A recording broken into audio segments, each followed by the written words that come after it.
Vamos ler os versículos 2 e 3, Êxodo 33, depois você vai deixar a Bíblia aberta aí, neste capítulo, porque nós iremos usar, por vezes, alguns versículos do capítulo 32, alguns versículos do capítulo 33, mas começando pelo 33, versículos 2 e 3, enviarei o anjo adiante de ti, lançarei fora os cananeus, os amorreus, os heteus, os ferezeus, os heveus e os jebuseus.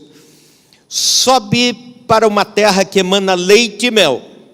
Eu não subirei no meio de ti. Vamos lá para o versículo, vire a folha, versículo 15. Então lhe disse Moisés: se a tua presença não vai comigo, não nos faça subir deste lugar.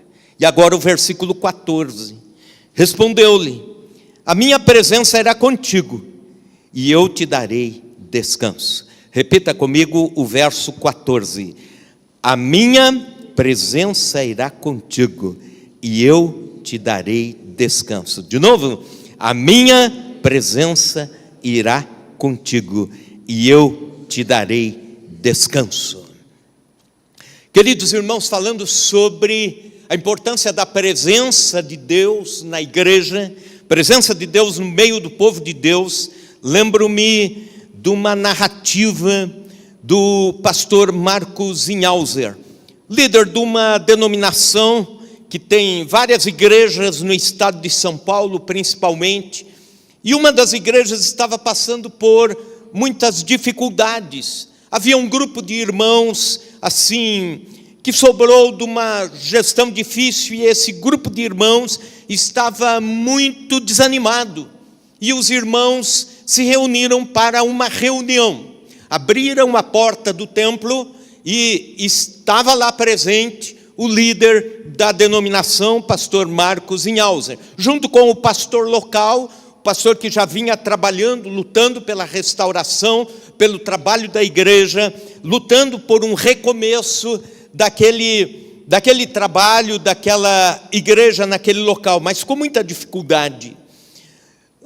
Começou a reunião e uma das irmãs disse assim: eu não sinto mais a presença de Deus em nosso meio. Outro irmão disse: realmente eu também não o sinto. E começaram a reunião, e começaram a conversar sobre como seriam os rumos. E a ideia que se tinha naquele dia é que seria uma assembleia para fechamento da igreja. Fechar as contas, etc., fechar o templo e terminar o trabalho naquele local. Pois bem, eles estavam em reunião quando ouviram um barulho lá na porta de entrada. E ouviram uma falação lá na porta de entrada e barulho de coisas caindo, ferro caindo, etc. Olharam para trás, era um bêbado chegando, um bêbado vindo naquele culto. E o bêbado levantou-se, reclamando pela queda da bicicleta, e sentou-se e disse assim: eu quero falar. E eles continuaram conversando, uma reunião administrativa, e o bêbado dizendo: eu quero falar, me deem a palavra. E aí o pastor da igreja local, bastante incomodado, disse àquele bêbado: pois bem, fale o que você quer falar, mas depois me prometa que você vai ficar quieto e assentado, porque nós temos que tratar aqui o que precisamos, é algo muito sério. E aquele bêbado então tomou a palavra, e ele se transfigurou, como se estivesse naquela hora atingindo a sobriedade, como se naquele momento tivesse passado o seu momento de vício, de alcoolismo, e ele começou a falar. Ele começou uma narrativa, dizendo assim: desde pequeno, minha mãe, crente, me ensinou sobre as coisas de Deus. E um dia, eu perguntei a ela: onde Deus mora? E ela disse: Deus mora no céu, mas Ele também mora em todo lugar. Aí ele perguntou à sua mãe, ele disse, eu perguntei à minha mãe, e como eu posso encontrar Deus? Como eu posso vê-lo? E ela ficou sem resposta. E a vida passou, ele chegou na adolescência, se desviou da fé, e ele sempre tinha essa resposta: eu não consegui encontrar Deus. Minha mãe não falou sobre Deus, mas um Deus distante, que mora longe demais, e eu não tenho acesso a Ele. E ele levou uma vida dissoluta, e ele disse um dia, na minha adolescência ainda, eu subi a um alto monte na minha cidade, subi até o máximo que podia chegar, e lá, no começo da noite, eu fiquei falando: se existe Deus, que Deus se manifeste a mim, que Deus fale comigo, que Deus mostre a sua presença, que Deus diga pelo menos um oi para mim, porque aí então eu ficarei com esse dilema na minha vida resolvido.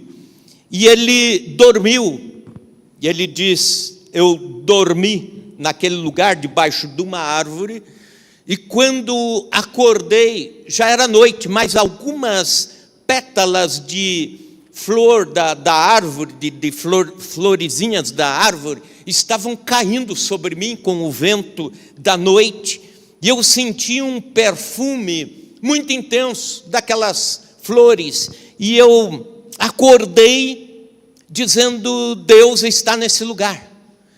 Esse cheiro, essa árvore, esse perfume, essas flores, essa calma, esse ambiente de paz, só pode ser Deus. E aí, o bêbado continua falando. Ele disse: eu nunca mais senti aquela paz interior, eu nunca mais senti aquele cheiro, aquele perfume. Mas hoje, ele diz, eu estava passando, e quando estava passando aqui em frente desse lugar, eu senti aquele cheiro novamente, eu senti aquele perfume. E ele disse com autoridade, né? Um ébrio falando com uma igreja, ele disse: eu posso ter certeza de uma coisa, Deus está nesse lugar. Deus está nesse lugar. E ele falou assim: olha, nunca pensem em deixar de adorar a Deus aqui, porque eu estou sentindo a mesma coisa, aquele mesmo perfume, quando estava passando por aqui, e eu fiquei com a plena certeza, Deus está nesse lugar.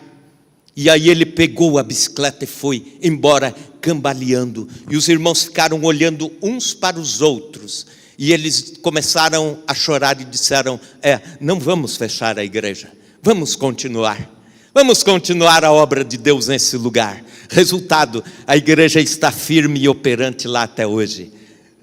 Sabe por quê? Deus usa quem Ele quer, mas nessa ocasião Ele usou um bêbado. E o pastor Marcos Inhauser, quando fala sobre o assunto, ele diz: um dos melhores sermões que eu já ouvi para uma igreja foi o sermão do bêbado, dizendo: não fechem a igreja, porque Deus está neste lugar. E querido irmão, querida irmã, voltando ao texto que nós lemos na Bíblia Sagrada, eu quero falar com você sobre o perigo de perdermos a presença de Deus, o que precisamos fazer para recuperá-la, e o que precisamos fazer em forma preventiva para que a presença de Deus continue entre nós. Nós lemos um texto que diz respeito a uma narrativa, capítulo 32 e capítulo 33 de Êxodo, diz o seguinte: pois bem, Moisés subiu no monte para receber as tábuas da lei, e Deus lhe deu no monte Sinai as tábuas da lei. E Moisés, depois de um tempo de jejum, de oração, e depois de estar na presença de Deus e receber a lei de Deus, ele vai descendo o monte e escuta um barulho de alarido, um barulho de festa, de instrumentos, de cantoria. E ele fica curioso para saber o que está acontecendo, mas ele já imagina o que está acontecendo. Ele vai chegando perto do arraial e ele encontra ali todo o povo de Deus adorando um bezerro de ouro, todo o povo de Israel adorando uma imagem que era uma das imagens dos deuses do Velho Egito. E aí ele pergunta para Arão: o que é isso? O que vocês fizeram? Pecando contra Deus. E Arão dá uma desculpa, sabe aquela desculpa esfarrapada? O povo se corrompeu porque você demorou lá, e ninguém sabia o que havia acontecido com você, Moisés. E como você demorou, na impaciência, o povo quis um Deus, quis oferecer adoração. E se Moisés sumiu, então, que Deus nós vamos encontrar? Se não há mais o Deus de Moisés, vamos fazer um Deus aqui.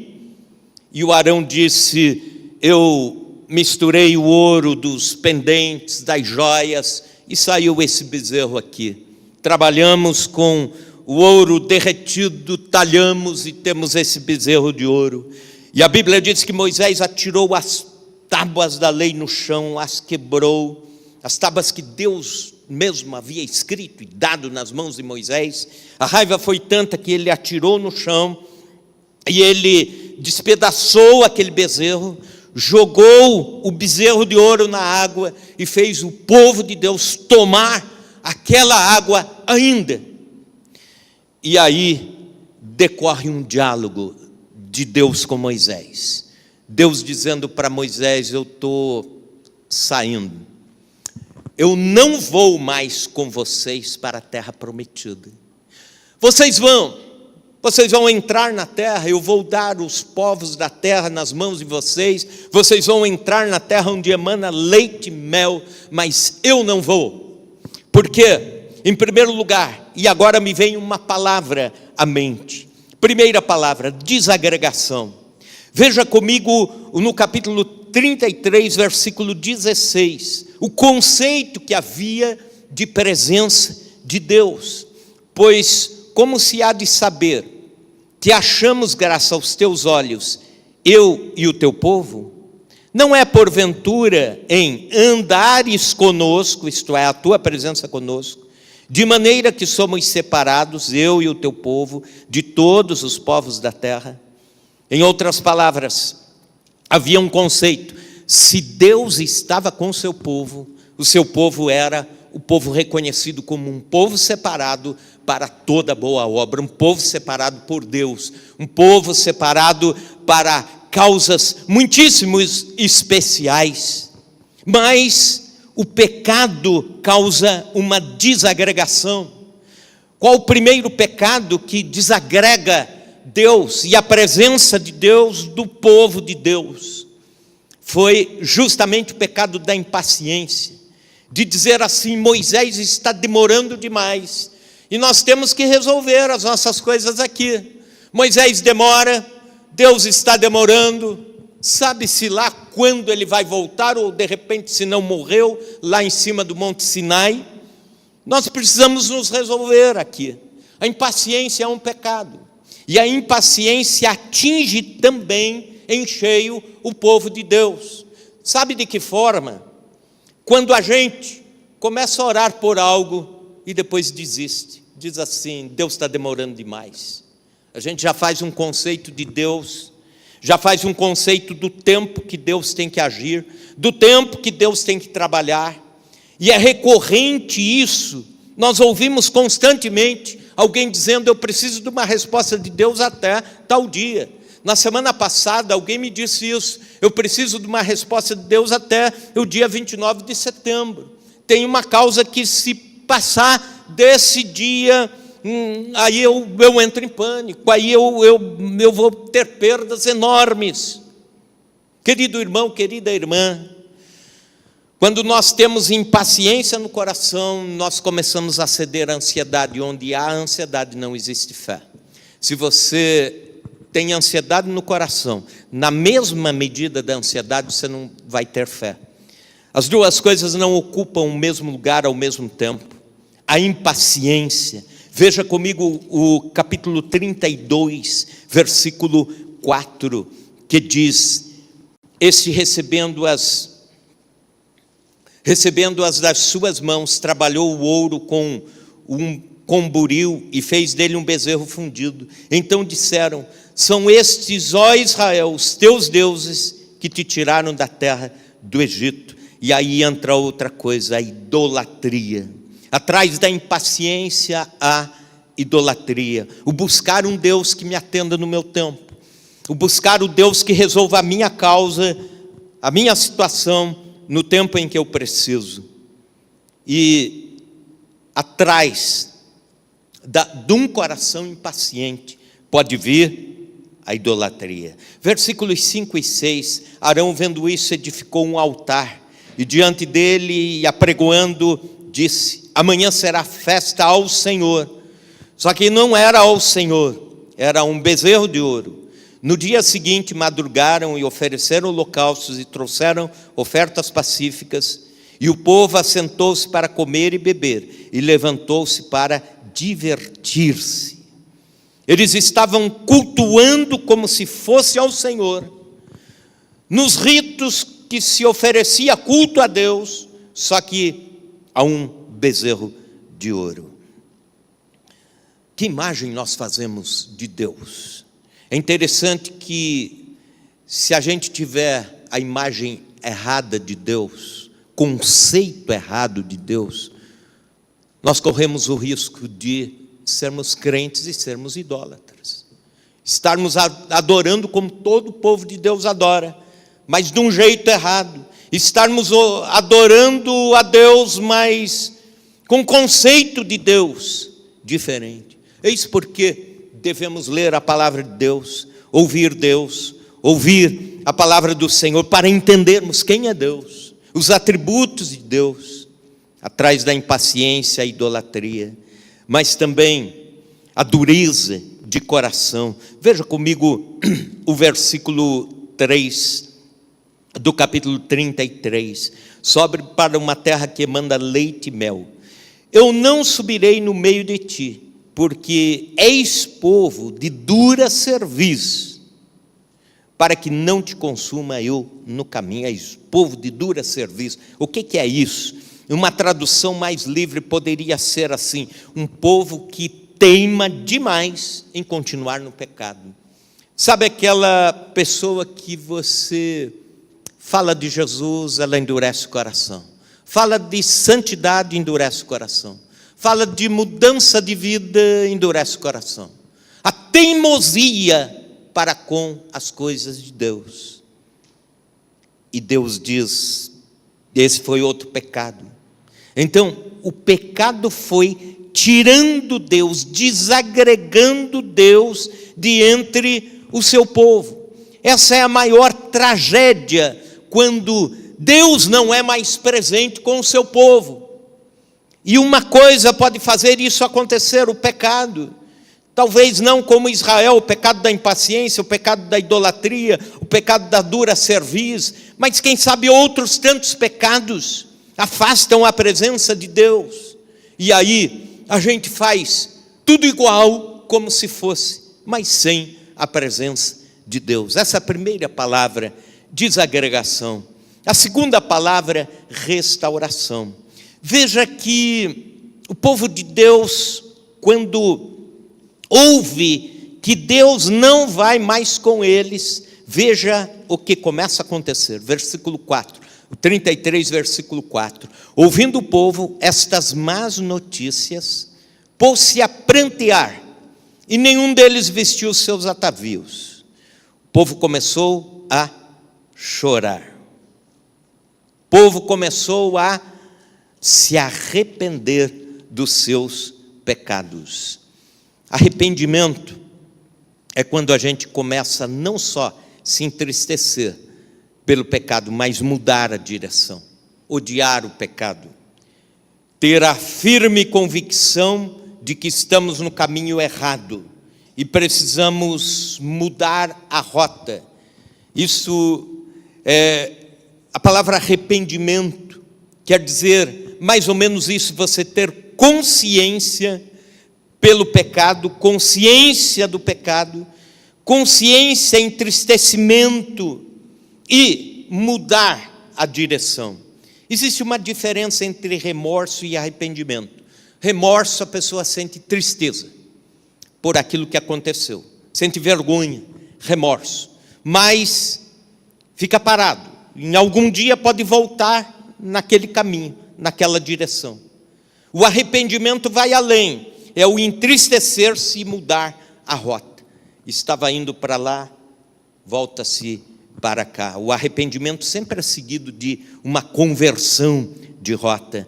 E é o que acontece com o povo de Israel. Eles ouviram a má notícia: Deus não vai mais junto com vocês, não tem mais a minha presença.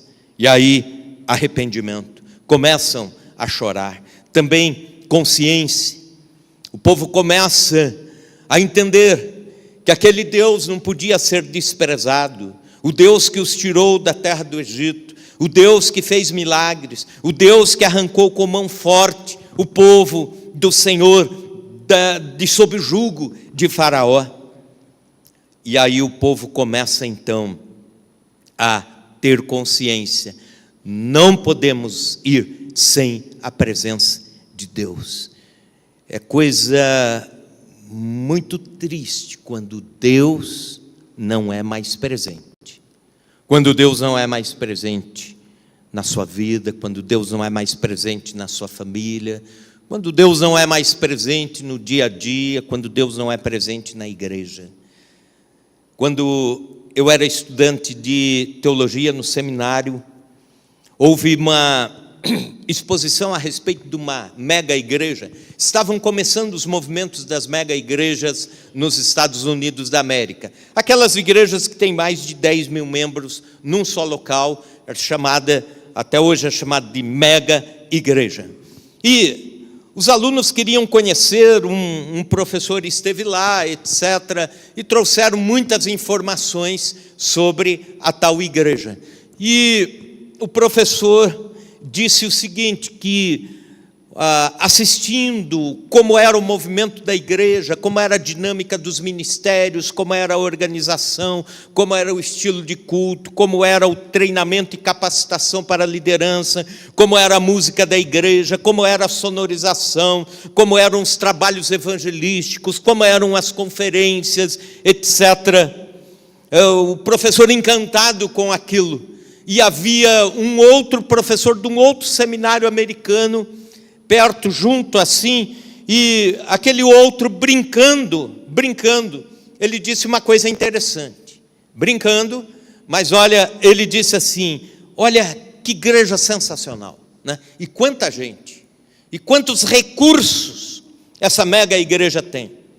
E aí ele disse assim: se o Espírito Santo sair hoje do meio da igreja, eu acho que a presença dele a ausência dele só vai ser sentida daqui uns 10 anos, mais ou menos.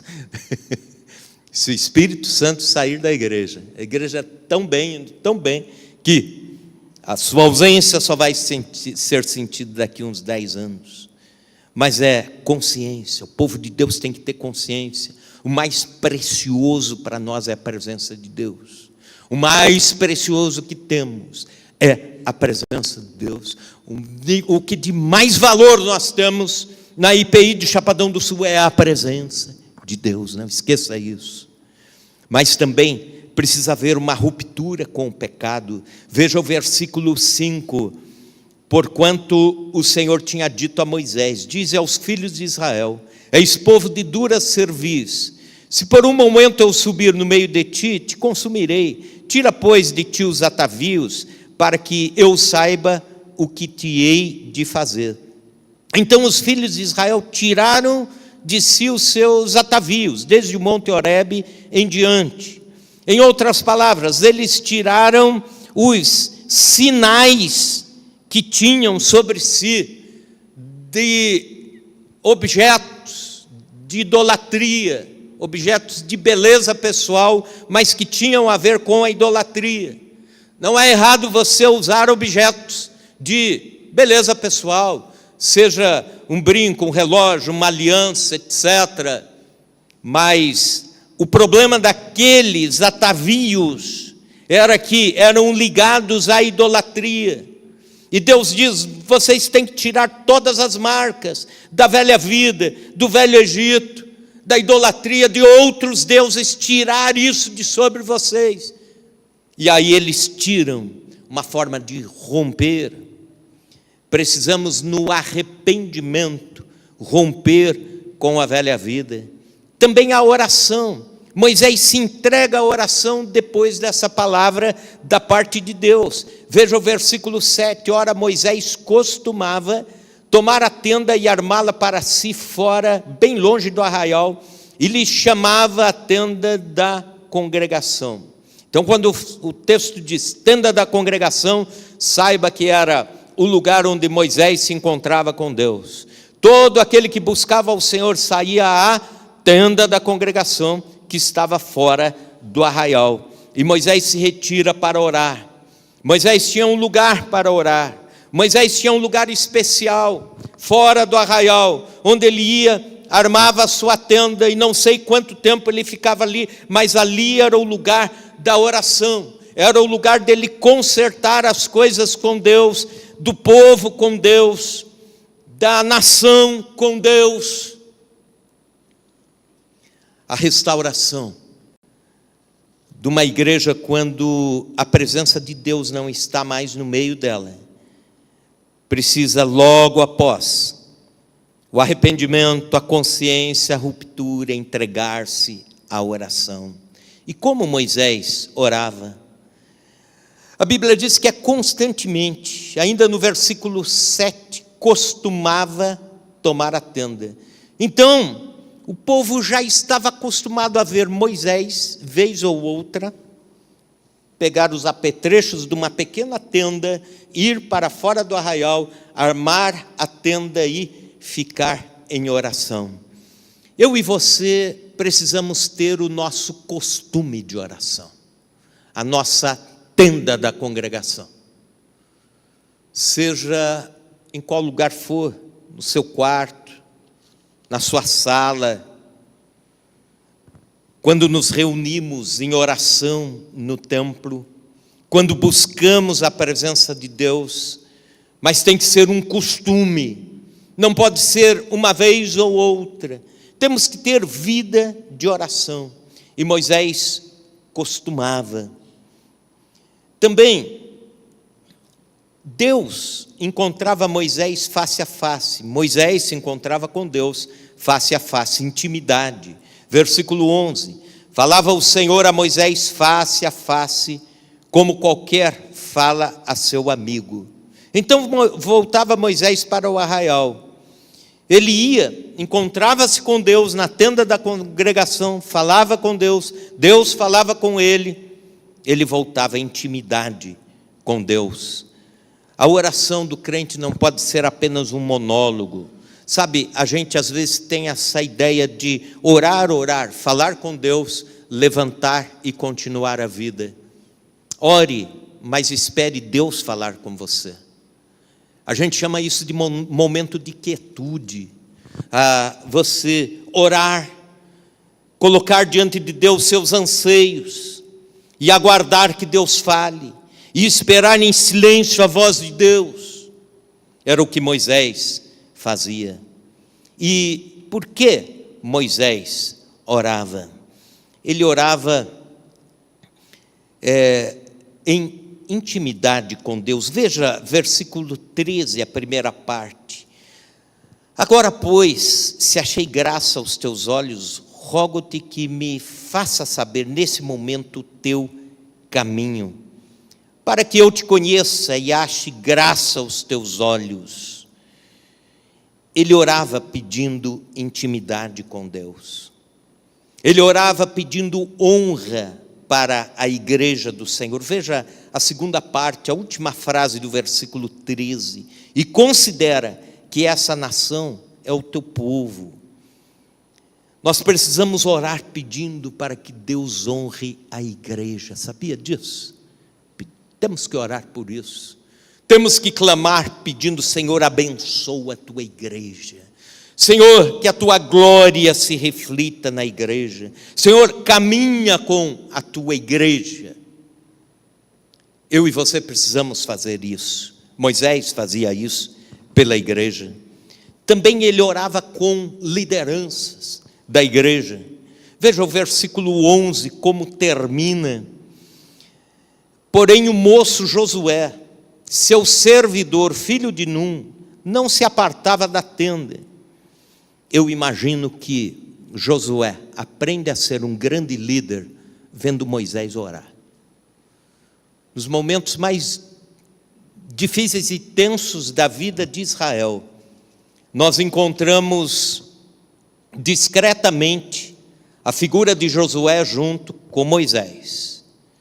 Mas não tanto quanto nesses capítulos que estamos trabalhando. O Josué junto, provando de Moisés, olhando a vida de oração. Versículo 18, ele ora por glória manifesta entre o seu povo. Então ele disse, rogo-te que me mostres a tua glória. Nós devemos orar por isso, para que Deus manifeste a sua glória em nossas vidas, na vida da igreja, na vida do povo de Deus. Então, a segunda palavra, restauração. A primeira, desagregação da presença de Deus e o povo de Deus. A segunda, restauração. Deus trabalha através de várias situações, a oração de Moisés, o arrependimento do povo de Deus, a ruptura com o pecado, e aí Deus volta. Mas eu quero falar com você também, a última palavra, prevenção. Nada substitui a presença de Deus no meio da igreja, nada.